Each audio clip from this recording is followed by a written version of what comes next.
వెంకటేశ్వర స్వామిని ఎంత దగ్గర నుంచి చూస్తానని అస్సలు అనుకోలేదు.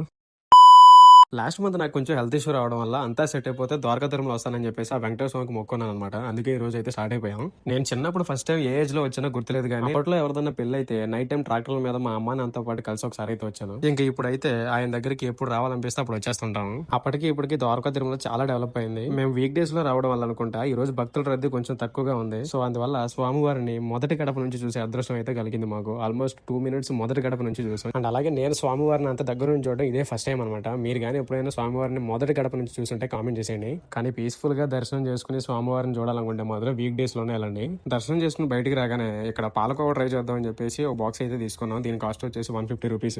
ఈ పాలకోవ వచ్చేసి స్వామివారి గోశాలలో ఉండే గోవుల నుంచి వచ్చే పాలతో తయారు చేస్తారంట. టేస్ట్ అయితే నెక్స్ట్ లెవెల్ ఉంది. నెక్స్ట్ టైం మీరు ఎప్పుడైనా వస్తే ఖచ్చితంగా ఒకసారి ట్రై చేయండి. ఇది ఇంకెలాగో ఆఫ్టర్నూన్ అయిపోయింది కాబట్టి దేవస్థానంలో భోజనం చేసి వెళ్ళిపోదాం అని చెప్పేసి అన్నదానం కోసం అయితే వచ్చేసాం. నేను లాస్ట్ టైం ఇక్కడ అన్నదానం 6 years బ్యాక్ తిన్నా అనమాట. మళ్ళీ ఇప్పుడే తిన్నాం. స్వామివారి అన్నదానం కోసం కొత్తగా ఏం చెప్తాం, సూపర్ అంతే. ఇంకా కొంచెం సేపు రిలాక్స్ అయ్యి ఏలూరు అయితే రిటర్న్ స్టార్ట్ అయ్యాం. బయట ఎండలు మాత్రం దూల తీరిపోతున్నాయి అనమాట. మీకు ఏ పని లేకపోతే ఇంట్లోనే ఉండండి, బయట మాత్రం అసలు తిరగండి. ఉంటా మరి.